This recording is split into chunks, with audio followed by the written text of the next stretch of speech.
मैं कमल जी एक चीज और इसमें जोड़ दूं। कल एक विपक्ष की तरफ से एक अविश्वास प्रस्ताव दिया गया है। मैं थोड़ा इस पे भी इसलिए चर्चा कर ले रहा हूं, ये लार्जर कैनवस है। उसमें अगर 3 गलतियां हुई हैं तो मेरे हिसाब से ये भी एक खराब बात है, क्योंकि आप इतने इतने इंपॉर्टेंट चीज कर रहे हैं, अविश्वास प्रस्ताव का नोटिस दे रहे हैं स्पीकर के अगेंस्ट, और उसमें अगर एक नहीं 3 बार अगर गलती हो रही है तो ये बहुत सी लार्जर चीजों को एड्रेस कर रहा है। मैं इस बात को इसलिए उठा रहा हूं कि कहीं ना कहीं ये जिम्मेदारी राहुल गांधी के ऊपर सारी जिम्मेदारी है क्या? वही ड्राफ्ट करें, वही वो बनाए, वही करेक्शन करें, वही करें, वही ले जाके साइन करें। अरे भाई, बाकी लोग क्या काम कर रहे हैं? क्योंकि जिसने भी ये जिम्मेदारी ली थी इसको बनाने की, और जिसने भी दस्तखत कराया था, और जितने लोगों ने दस्तखत की थी, वो भी एक बहुत कैजुअल एटीट्यूड दिखाता है। मैं इस पे भी एक टिप्पणी चाहूंगा कि वो जो गलतियां हुई हैं, जिसको अब ओम बिरला जी बहुत बड़े दिल के बन गए हैं कि गलतियां हैं, लेकिन मैंने उनसे कहा है कि इसको ठीक कर दो, हालांकि इसको रिजेक्ट किया जा सकता था, अब ठीक करके फिर आ रहा है। मैं एक शब्द इस पे भी चाहूंगा। और बाकी जो ये ट्रेड डील वाला मामला है, जिसमें जैसा राहुल गांधी कह रहे हैं कि भारत के बाजारी को नहीं, भारत का वो जो बार बार उस डेटा को कह रहे हैं कि भारत का डेटा, भारत की पूरा वो खोल के सामने रख दिया गया है, और खास करके जो हमारा डेटा से रिलेटेड जितनी चीजें हैं उसमें अमेरिका को पूरी छूट दे दी गई है हमारे डेटा को यूज करने की। जी आनंद सर, बहुत बहुत धन्यवाद, और सभी पैनलिस्ट को मेरा नमस्कार। जो आपने पहला सवाल किया, मुझे ऐसा लगता है कि शायद विपक्ष, कांग्रेस, राहुल गांधी भी ओम बिरला को एक सख्त संदेश देना चाहते हैं। और मुझे याद है कि जगदीप धनखड़ जी के साथ भी ऐसा ही हुआ था। कुछ गलतियां हो सकता है जानबूझ के छोड़ी गई हो ताकि आप इसको एक निरस्त कर दें, लेकिन आप इस मैसेज को स्वीकार कर लें कि हम आपसे बहुत नाखुश हैं और आप आगे से अपनी गतिविधि को सुधारें। और हालांकि जगदीप धनखड़ तो काफी दिन तक उसके बाद चले नहीं, हटी गए, लेकिन मैंने ये नोटिस किया था कि उनके रवैये में थोड़ा सुधार हुआ है, और वो काफी बीच में भावुक होकर खड़गे साहब से नाराज भी दिखते थे कि आप लोगों ने मेरे खिलाफ अविश्वास प्रस्ताव जैसी कुछ चीज लाने की कोशिश की। तो हो सकता है कि विपक्ष ये चाहता हो कि वो एक संदेश दे ओम बिरला को कि आप एक पार्टी से जुड़े हुए हैं, उस पार्टी से आप सांसद हैं, लेकिन आप लोकसभा अध्यक्ष हैं, तो कम से कम थोड़ी मर्यादा में अपने व्यवहार को रखें। और अगर ये गलती है, अगर ऐसा नहीं है और ये गलती है, तो जैसा आपने कहा कि निश्चित रूप से विपक्षी दलों को अपनी रणनीति के बारे में सोचना चाहिए। लेकिन इतनी बड़ी चीज है कि मुझे लगता है कि शायद गलती नहीं है, हो सकता है कि एक संदेश देने की ही कोशिश हो बिरला साहब को कि ये इस पर चर्चा मीडिया में होगी और जगह होगी, संसद में बात हो सकता है ना आए, लेकिन आप अपने आप को सुधार लीजिए। दूसरी जो आपने ट्रेड डील की बात की और उसके आसपास जो पूरी राजनीति अभी हमारे देश में चल रही है, उसके संदर्भ में मेरे मन में जो राजनीतिक प्रक्रिया है उसको लेकर कुछ बिंदु हैं। जो सबसे पहली बात और बड़ी बात मुझे लगती है कि राहुल गांधी कम से कम पिछले लंबे समय से इस पर लगे हुए हैं, लेकिन इस सत्र में जिन चीजों पर उन्होंने ध्यान दिया उसके माध्यम से उन्होंने नरेंद्र मोदी का जो एक कोर है उस पर हमला किया। यानी कि जो नरेंद्र मोदी का सबसे बड़ा समर्थक है वो नरेंद्र मोदी की किस बात के लिए तारीफ करता है कि नरेंद्र मोदी की छाती 56 इंच की है। इस मुहावरे का अर्थ हुआ कि वो साहसी हैं, वो किसी के सामने दबते नहीं हैं, वो बिल्कुल ही अगर सेना के सामने कोई समस्या आती है तो उसको दूर कर देते हैं, ट्रंप वगैरह को कुछ नहीं समझते हैं, वगैरह वगैरह।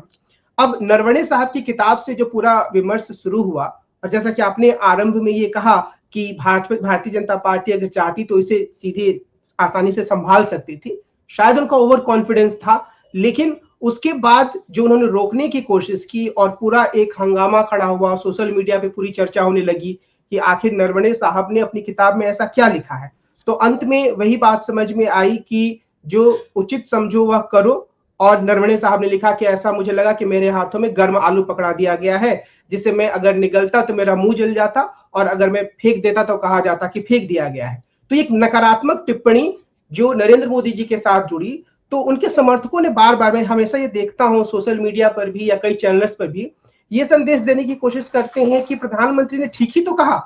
कि जो उचित समझो वो करो, सेना को उन्होंने ये आदेश दिया, तो फिर वो इस टिप्पणी से इतने घबराए हुए क्यों हैं। तो ये नरवणे साहब की जो टिप्पणी है, उनकी किताब का जो अंश है, उसके आसपास जो विवाद है, उसके कारण से यह बात जो नरेंद्र मोदी जी की छवि के साथ जुड़ी हुई है कि वे सेना को पूरी छूट देते हैं, वे पाकिस्तान या चीन के सामने घबराते नहीं हैं, वे 56 इंच की छाती वाले नेता हैं, इसको काफी गहरी चोट पहुंची है। और मुझे लगता है कि जो नरेंद्र मोदी के कोर सपोर्टर्स हैं, जो गहरे सपोर्टर्स हैं, जिन्हें आम भाषा में कई बार अंधभक्त भी कहा जाता है, उन्हें भी इस चीज को पचाने में बड़ी मुश्किल हो रही है। दूसरी, जो राहुल गांधी ने कल संबोधन दिया संसद में और उसके आर्थिक पक्ष पे व्यास जी और संजय जी ने काफी विस्तार से बातचीत की है। मुझे ये लगता है कि अगर हम उसके राजनीति को थोड़ा नजदीक जाकर देखें तो यहाँ भी वही बात सामने आती है कि मोदी जी एक असहाय और डरे हुए नेता हैं, और जो वो अपनी छवि प्रस्तुत करते हैं कि मैं दुनिया में एक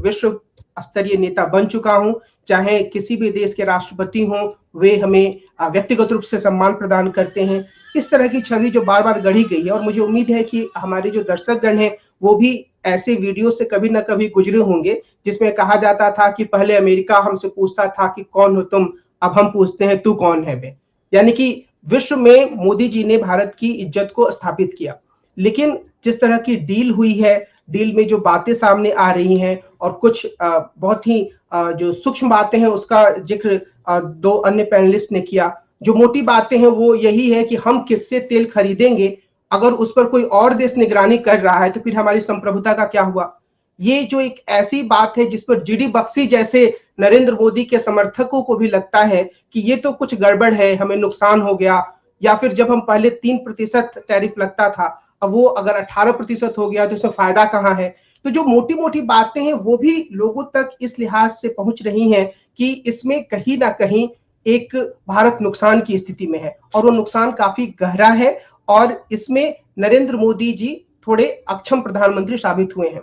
खासतौर पर इसलिए भी कि जो राहुल गांधी ने कल एप्स्टीन फाइल की बात की और अनिल अंबानी के बहुत ही अश्लील किस्म के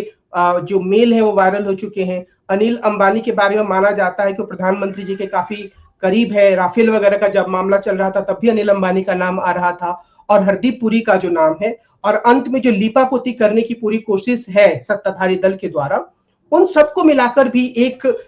जो संदेश गया है वो यही गया है कि कहीं ना कहीं कुछ गड़बड़ है, सरकार कुछ छिपाना चाहती है, सरकार थोड़ी डरी हुई है। और जो बात राहुल गांधी ने कही कि यह डील डराकर किया गया है या मोदी जी के डर का फायदा उठाया गया है, उस पर मुझे लगता है कि कम से कम जो विपक्ष को समर्थन देने वाले लोग हैं वो तो भरोसा कर ही रहे हैं, लेकिन एक शंका का बीज जो है वो नरेंद्र मोदी जी के समर्थकों के मन में भी आ गया है। तो ये एक संसद सत्र होता है, उसमें हंगामा होता है, और अगर हम देखें तो शायद ही कोई सत्र पिछले 10-11 साल में हुआ हो जिसके केंद्र में राहुल गांधी ना रहे हो। राहुल गांधी ने विदेश में क्या कह दिया, राहुल गांधी देश में क्या कर रहे हैं, उसमें नरेंद्र मोदी जी के मंत्रिमंडल के अधिकांश सदस्य, निशिकांत दुबे जैसे अधिकांश नेतागण सक्रिय होकर लग जाते हैं। तो ये सत्र भी इसका अपवाद नहीं था, लेकिन मुझे लगता है कि इस सत्र में राहुल गांधी ने काफी बढ़त हासिल कर ली है। नरेंद्र मोदी को उन्होंने बहुत ज्यादा डिफेंसिव मुद्रा में ला दिया है, और ये डिफेंसिव होना नरेंद्र मोदी को इसलिए पड़ रहा है क्योंकि जो उनका एक कोर एजेंडा है कि वो राष्ट्रभक्त हैं, वो देश के हित से समझौता नहीं करते हैं, और जिसको गोदी मीडिया बार बार दिखाती है, उस पर एक गहरा सवाल खड़ा हुआ है। और बाकी जो रही सही कसर है वो हरदीप पुरी का जो एप्स्टीन फाइल्स में नाम आना हो गया, या निशिकांत दुबे का जो एक अजीब सी भाषा में इंदिरा गांधी और जवाहरलाल नेहरू पर हमला करना हो गया, उन सब चीजों से सरकार की छवि काफी नकारात्मक बनी है। अब सरकार को करना ये चाहिए कि वो जो भी राहुल गांधी ने आलोचनाएं की हैं वो उसका सही सही एक एक बिंदुवार जवाब दे और ये कहें कि विपक्ष के नेता ने सब कुछ गलत किया। लेकिन ऐसे किसी जवाब की हम उम्मीद नहीं कर सकते हैं क्योंकि राहुल गांधी ने जो कहा है उसमें तथ्य है। तो उसकी जगह यह तय किया गया कि विशेषाधिकार हनन का प्रस्ताव लाया जाएगा, और फिर उससे यू टर्न भी मान लिया गया कि नहीं, अब सरकार ऐसा नहीं कर रही है। कुछ लोग कहेंगे कि उदारता के कारण हुआ है, लेकिन इससे भी सरकार की छवि धूमिल हुई है। तो मैं कहना यह चाह रहा हूं कुल मिलाकर कि अभी जो संसद का सत्र चल रहा है और इसमें जो घटनाक्रम हो रहे हैं उससे नरेंद्र मोदी जी या उनके जो पूरी उनका इकोसिस्टम है वो यह सोच सकती है कि सत्र आते हैं चले जाते हैं, हमारे पास सरकार के पास बहुमत है, जो हमारे गठबंधन के सहयोगी हमारे प्रति बिल्कुल समर्पित है, और कुछ कुछ चुनाव भी हम पीछे जीते हैं, हो सकता है आगे भी जीत जाएं, तो हमें इससे कोई ज्यादा फर्क पड़ने की जरूरत नहीं है। और शायद इसी विश्वास के कारण ओम बिरला बार बार राहुल गांधी को बोलने से रोक रहे थे। लेकिन हकीकत यह है कि इस तरह के संसद सत्र में जो जो घटनाएं होती हैं वह एक तरीके से सरकार के प्रदर्शन के बारे में, प्रधानमंत्री की छवि के बारे में लोगों के विश्वास को या तो मजबूत बनाती हैं या कमजोर करती हैं। और पिछले 12 दिनों में जो घटनाक्रम हुआ है उससे प्रधानमंत्री जी की छवि कमजोर ही हुई है। और अगर वो बहुत ही समझदारी के साथ इस चीज से नहीं उबरते हैं तो आगे उनके लिए रास्ता काफी कठिन है, क्योंकि किसान एक बार फिर से आंदोलन करने के लिए तैयार हैं, क्योंकि उनके हितों को दांव पर लगा दिया गया है जो यूएस के साथ डील हुआ है उसमें। हालांकि उसके बारे में सारी जानकारी अभी आनी बाकी ही है कि क्या क्या हुआ है, और बहुत सारी चीजें सरकार के जो मंत्री हैं वो भी कह रहे हैं कि ऐसा होगा। जैसे मैं भी देख रहा था, पीयूष गोयल साहब का एक बयान है जिसमें ये कह रहे हैं कि ये हो सकता है कि हमारे गारमेंट्स पर भी 0% टैरिफ ही लगे, जैसा बांग्लादेश के मामले में है। तो अगर हमारे वाणिज्य मंत्री ये कह रहे हैं कि ये हो सकता है, तो इससे हम अंदाजा लगा सकते हैं कि बहुत सारी चीजें ऐसी हैं जिनके बारे में तो चीजें भी सामने आनी ही हैं। तो कुल मिलाकर मुझे ये लगता है कि नरेंद्र मोदी की सरकार, उनके मंत्रियों को और ज्यादा कड़े होमवर्क के साथ सामने आने की जरूरत है। विपक्ष के नेता की सवालों का जवाब देने की जरूरत है। और अगर वो ये सोचते हैं कि गोदी मीडिया के प्रबंधन के माध्यम से थोड़ा माहौल उड़ाकर, थोड़ी इधर उधर की बातें करके इन मुद्दों को वो दबा देंगे, तो मुझे लगता है कि ये उनकी काफी रणनीतिक चूक होगी। जी अनंत।